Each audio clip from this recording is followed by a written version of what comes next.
Hi hello ವೀಕ್ಷಕರೇ, Usha's kitchen ಲಾಗ್ಗೆ ಸ್ವಾಗತ. ನಾವು ಈ ದಿನ ಬಟರ್ ಫ್ರೂಟ್ ಅಂತ ಹಣ್ಣು, ಇದು ತುಂಬಾ ಒಳ್ಳೆಯದು ಆರೋಗ್ಯಕ್ಕೆ. ಈ ಥರ ಇರುತ್ತೆ. ಇದಕ್ಕೆ ಬೆಣ್ಣೆ ಹಣ್ಣು ಅಂತಲೂ ಕರೀತಾರೆ, ಅವಕಾಡೋ ಅಂತಲೂ ಕರೀತಾರೆ. ಈ ಥರ 3 ಥರ ಹೆಸರು ಕರೀತಾರೆ ಇದಕ್ಕೆ. ಇದು ಹಣ್ಣು, ಇದರಲ್ಲಿ ತುಂಬಾ ವೆರೈಟೀಸು ಮಾಡ್ಬೋದು. ಇದರಲ್ಲಿ ಮಿಲ್ಕ್ ಶೇಕ್ ಮಾಡ್ಬೋದು, ಜ್ಯೂಸ್ ಮಾಡ್ಕೊಂಡು ಕುಡಿಬೋದು, ಮತ್ತು ಪರಾಟ ಮಾಡ್ಬೋದು, ಏನು ಬೇಕಾದರೂ ಮಾಡ್ಬೋದು. ನಾನು ಇದರಲ್ಲಿ ಏನು ಮಾಡ್ತಾಯಿದ್ದೀನಿ ಅಂತ ನಿಮಗೆ ಇದನ್ನೆಲ್ಲ ಕಟ್ ಮಾಡಿಬಿಟ್ಟು ರೆಡಿ ಮಾಡಿ ತೋರಿಸ್ತೀನಿ. ತುಂಬಾ ಚೆನ್ನಾಗಿರುತ್ತೆ ಇದು. ನೋಡಿ, ಈ ಥರ ನಾನು ಬ್ರೆಡ್ ಸ್ಯಾಂಡ್ವಿಚ್ ಮಾಡ್ತಾಯಿದ್ದೀನಿ ಅವಕಾಡೋದಲ್ಲಿ. ತುಂಬಾ ಚೆನ್ನಾಗಿರುತ್ತೆ. ಮಕ್ಕಳಿಂದ ಹಿಡಿದು ದೊಡ್ಡವ್ರಿಗೂ ತುಂಬಾ ಇಷ್ಟ ಆಗುತ್ತೆ. ಮತ್ತು ತುಂಬಾ ಪ್ರೋಟೀನ್ಸ್ ಇರುತ್ತೆ ಇದರಲ್ಲಿ. A, E and D vitamins ಕೂಡ ಇರುತ್ತೆ. ಈ ಥರ ಎಲ್ಲ ತಕ್ಕೋಬೇಕು ಇದನ್ನು. ನೋಡಿ, ಈ ಥರ ಬರುತ್ತೆ, ಬೆಣ್ಣೆ ಥರ ಇರುತ್ತೆ, ಸಪ್ಪೆ ಇರುತ್ತೆ ಇದು. ಶುಗರ್ ಇರೋರು ಇದನ್ನು ಉಪಯೋಗಿಸ್ಬೋದು. ಶುಗರ್ ಇರೋರು ತಿಂತಾಯಿದ್ರೆ ಈ ಹಣ್ಣು ತುಂಬಾ ಪ್ರೋಟೀನ್ಸ್ ಇರುತ್ತೆ, ಮತ್ತು ನಾರಿನ ಅಂಶ ಇರೋದ್ರಿಂದ ಶುಗರ್ ಇರೋರಿಗೆ ತುಂಬಾ ಒಳ್ಳೆಯದು. ಇಲ್ಲಿ ಒಂದು ಈರುಳ್ಳಿ, ಹಸಿಮೆಣಸಿನ್ಕಾಯಿ, ಟೊಮೊಟೊ ಹಣ್ಣು ಮತ್ತು ಕೊತ್ತಂಬರಿ ಸೊಪ್ಪನ್ನ ತಗೊಂಡಿದ್ದೀನಿ. ಸಣ್ಣದಾಗಿ ಕಟ್ ಮಾಡ್ಕೊಳ್ಳಿ. ನೋಡಿ, ಇದೆಲ್ಲ ಸ್ಮ್ಯಾಶ್ ಮಾಡ್ಕೊಂಡಿದ್ದೀನಿ. ಇವಾಗ ಹಣ್ಣನ್ನು ನಾನು 2 ಹಣ್ಣು ಹಾಕಿದ್ದೆ, ಇಲ್ಲಿ ಸ್ಮ್ಯಾಶ್ ಮಾಡ್ಕೊಂಡಿದ್ದೀನಿ. ಇವಾಗ ಈ ಥರ ಚೆನ್ನಾಗಿ ಸ್ಮ್ಯಾಶ್ ಮಾಡ್ಕೊಳ್ಳಿ. ಸ್ಮ್ಯಾಶ್ ಮಾಡಿಬಿಟ್ಟು ಇವಾಗ ಕಟ್ ಮಾಡಿರೋದನ್ನೆಲ್ಲ ಹಾಕ್ಕೊಳ್ಳಿ. ಅದಕ್ಕೆ ಸಣ್ಣದಾಗಿ ಕಟ್ ಮಾಡ್ಕೊಳ್ಳಿ ಈರುಳ್ಳಿನ. ಇವಾಗ ಕೊತ್ತಂಬರಿ ಸೊಪ್ಪು ಹಾಕ್ತಾಯಿದ್ದೀನಿ. ಟೊಮೊಟೊ ಹಣ್ಣು ಮತ್ತು ಕೊತ್ತಂಬರಿ ಸೊಪ್ಪು, ಟೊಮೊಟೊ ಹಣ್ಣು, ಈರುಳ್ಳಿ ಇಷ್ಟನ್ನು ಹಾಕ್ಬಿಟ್ಟು ಚೆನ್ನಾಗಿ ಮಿಕ್ಸ್ ಮಾಡ್ಕೊಳ್ಳಿ. ಚೆನ್ನಾಗಿ ಮಿಕ್ಸ್ ಆಗಬೇಕು. ತುಂಬಾ ಚೆನ್ನಾಗಿರುತ್ತೆ. ಬ್ರೆಡ್ ಜೊತೆ ಈ ಥರ ಸ್ಯಾಂಡ್ವಿಚ್ ಮಾಡ್ಕೊಂಡು ತಿಂದರೆ ಮಕ್ಕಳಿಗಂತೂ ತುಂಬಾ ಇಷ್ಟ ಆಗುತ್ತೆ. ಮಕ್ಕಳಿಗೂ ಪ್ರೋಟೀನ್ಸು ಸಿಕ್ಕಂಗಾಗುತ್ತೆ. ಹಣ್ಣು ತಿಂದೇ ಇರೋರು ಸಹ ಇದನ್ನು ತಿಂತಾರೆ. ಈಗ ರುಚಿಗೆ ತಕ್ಕಷ್ಟು ಉಪ್ಪು ಹಾಕ್ಕೊಳ್ಳಿ, ಮತ್ತು ಸ್ವಲ್ಪ ಕಾಳು ಮೆಣಸಿನ ಪುಡಿ ಹಾಕ್ತಾಯಿದ್ದೀನಿ ನಾನು. ಮೆಣಸಿನ್ಕಾಯಿನೂ ಹಾಕಿದ್ದೀನಿ, ಅದರ ಜೊತೆ ಸ್ವಲ್ಪ ಕಾಳು ಮೆಣಸು ಸಹ ಹಾಕ್ತಾಯಿದ್ದೀನಿ. ಕಾಳು ಮೆಣಸು ಹಾಕೋದ್ರಿಂದ ಟೇಸ್ಟು ತುಂಬಾ ಚೆನ್ನಾಗಿರುತ್ತೆ. ನೋಡಿ, ಈಗ ಎಲ್ಲ ಹಾಕ್ಬಿಟ್ಟು ಚೆನ್ನಾಗಿ ಮಿಕ್ಸ್ ಮಾಡಿಕೊಂಡೆ. ಇವಾಗ ಸ್ವಲ್ಪ ಖಾರದ ಪುಡಿನೂ ಹಾಕ್ತಾಯಿದ್ದೀನಿ. ಖಾರದ ಪುಡಿ ಹಾಕೋದ್ರಿಂದ ಖಾರ ಏನು ಅನಿಸಲ್ಲ, ಬಟ್ ಚೆನ್ನಾಗಿರುತ್ತೆ. ಇದಕ್ಕೆ ನಿಂಬೆಹಣ್ಣಂತೂ ಹಾಕಲೇಬೇಕು. ನಿಂಬೆಹಣ್ಣು ಇಲ್ಲ ಅಂದರೆ ಟೇಸ್ಟು ಇದು ಚೆನ್ನಾಗೇ ಇರೋದಿಲ್ಲ. ನಿಂಬೆಹಣ್ಣು ಹಾಕಿದ್ರೇ ಇದ್ರದ್ದು ಟೇಸ್ಟು ಗೊತ್ತಾಗುತ್ತೆ ನಿಮಗೆ ಯಾವ ಥರ ಇರುತ್ತೆ ಅಂತಂದ್ಬಿಟ್ಟು.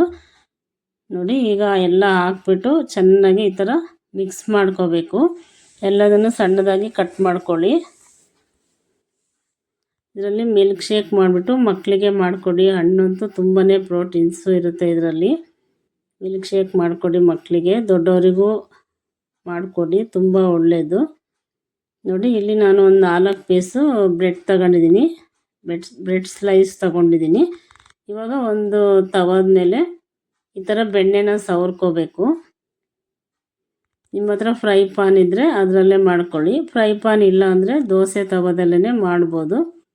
ನೋಡಿ, ಈಗ 2 ಬ್ರೆಡ್ಡನ್ನು ಬೆಣ್ಣೆ ಹಾಕ್ಬಿಟ್ಟು ಈ ಥರ ಹಾಕಿದ್ದೀನಿ. ಅದು ಸ್ವಲ್ಪ ಫ್ರೈ ಆಗಲಿ ಬೆಣ್ಣೆ ಜೊತೆಗೆ. ನೋಡಿ, ಈ ಥರ ಸ್ವಲ್ಪ ಮೀಡಿಯಮ್ ಸೈಜಲ್ಲಿ ಮೀಡಿಯಮಲ್ಲಿ ಉರಿ ಇಟ್ಕೊಂಡು ಈ ಕಡೆ 2 ಕಡೆನೂ ಬೆಣ್ಣೆ ಹಾಕ್ಬಿಟ್ಟು ಚೆನ್ನಾಗಿ ಫ್ರೈ ಮಾಡ್ಕೊಳ್ಳಿ. ನೋಡಿ, ಈ ಥರ ಫ್ರೈ ಮಾಡ್ಕೊಳ್ಳಿ. ತುಂಬಾ ಜಾಸ್ತಿನೂ ಫ್ರೈ ಮಾಡೋಕ್ಕೆ ಹೋಗಬೇಡಿ, ಸೀದೋದಂಗೆ ಆಗುತ್ತೆ, ಟೇಸ್ಟ್ ಇರಲ್ಲ ಅವಾಗ. ಮತ್ತು ಇನ್ನೊಂದು ಸಹ ನಾನು ಮಾಡ್ತಾಯಿದ್ದೀನಿ, ಅದನ್ನು ಯಾವ ರೀತಿ ಮಾಡೋದು ಅಂತ ತೋರಿಸ್ಕೊಡ್ತಾ ಇದ್ದೀನಿ. ನೋಡಿ, ಈ ಥರ ಚೆನ್ನಾಗಿ ಫ್ರೈ ಮಾಡ್ಕೊಳ್ಳಿ.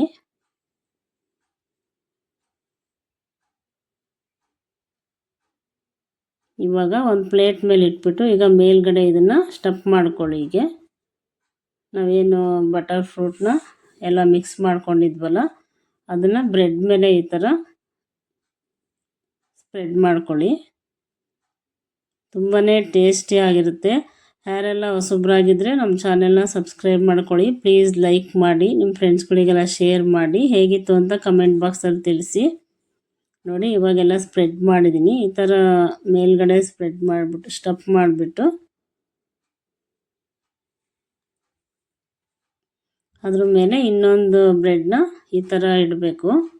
ಫ್ರೈ ಮಾಡ್ಕೊಂಬಿಟ್ಟು ಈ ಥರ ಇಟ್ಕೋಬೇಕು. ಇಟ್ಬಿಟ್ಟು ಇನ್ನೊಂದು ಸಲ ಫ್ರೈ ಮಾಡ್ಕೊಳ್ಳಿ. ಸ್ವಲ್ಪ ಚೆನ್ನಾಗಿ ಫ್ರೈ ಆಗುತ್ತೆ.